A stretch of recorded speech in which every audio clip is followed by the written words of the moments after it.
Shalom sahabat yang baik hati, salam sehat selalu bagi kita semuanya. Marilah kita bersatu di dalam doa. Kasih karunia dan damai sejahtera dari Allah Bapa dan dari anaknya Tuhan Yesus Kristus kiranya menyertai kamu sekalian. Amin. Firman Tuhan bagi kita pada hari ini, Sabtu 17 Agustus 2024, pada hari peringatan kemerdekaan Republik Indonesia, kita akan merenungkan dari Yohanes 8 ayat 32. Dan kamu akan mengetahui kebenaran, dan kebenaran itu akan memerdekakan kamu. Dungi tadamu nama nasitongi, jala paluau ni nasitongi ma hamu. Kebenaran akan memerdekakan kamu. Yesus sendiri adalah kebenaran yang memerdekakan kita. Dia adalah sumber kebenaran, patokan atau standar yang sempurna mengenai apa yang benar. Dia, Yesus, memerdekakan kita dari perbudakan yang terus-menerus kepada kita. Perbudakan dosa, tapi dia memerdekakan kita.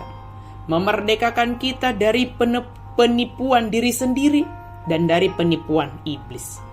Dia menunjukkan kita kepada jalan menuju kehidupan yang kekal bersama Allah.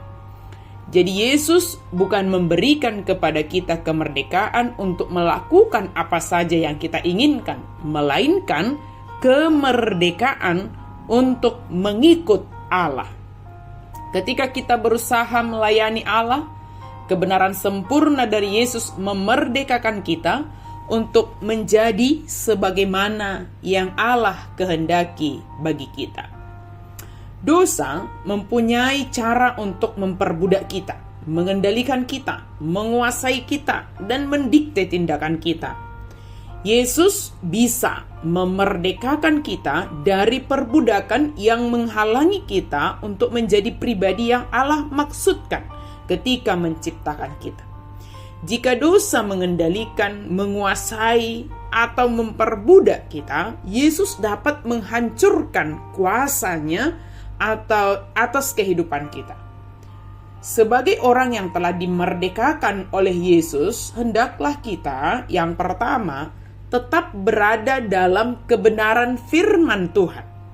Kerinduan kita adalah selalu dipenuhi oleh firman Tuhan yang merupakan pedoman dan penuntun kehidupan kita.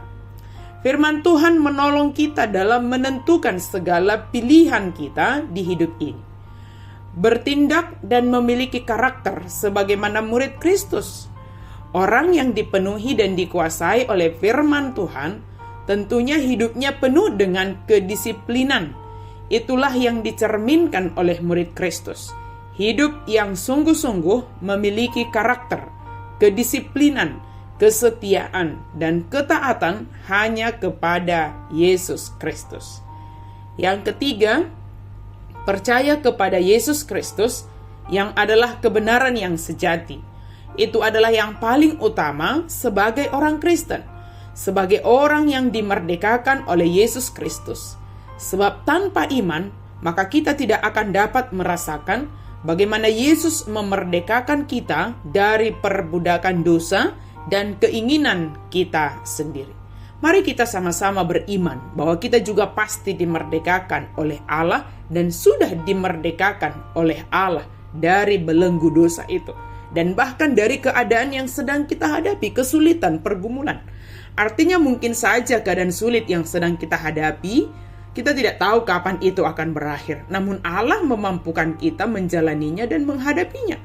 Namun Allah memerdekakan kita, membebaskan kita melalui semuanya sesuai dengan kehendak Allah. Banyak hal yang membuat kita semakin dewasa melalui setiap keadaan. Tetapi keadaan tidak dapat mengendalikan, menguasai, bahkan memperbudak kita. Yesus memampukan kita melihat secara jernih kesulitan, masalah, pergumulan, membuat kita semakin bergantung sepenuhnya kepada Allah, Sang Pemilik kehidupan. kita dimerdekakan oleh Yesus, maka kehadiran kita juga adalah kehadiran yang memerdekakan, yang membawa berita kebenaran, membawa shalom di tengah keadaan kehidupan kita. Hiduplah dalam kebenaran yang berasal dari Yesus Kristus, sebab itulah yang memerdekakan kita. Amin. Mari kita berdoa. Terima kasih Tuhan untuk firman-Mu. Terima kasih ya Yesus Kristus. Engkau adalah kebenaran bagi kami. Firman-Mu adalah kebenaran bagi kami. Engkau ya Yesus Kristus, kebenaran dalam hidup kami. Engkau memerdekakan kami. Terima kasih untuk anugerah kemerdekaan yang Kau berikan bagi kami. Kami merdeka, kami tidak diperbudak oleh dosa.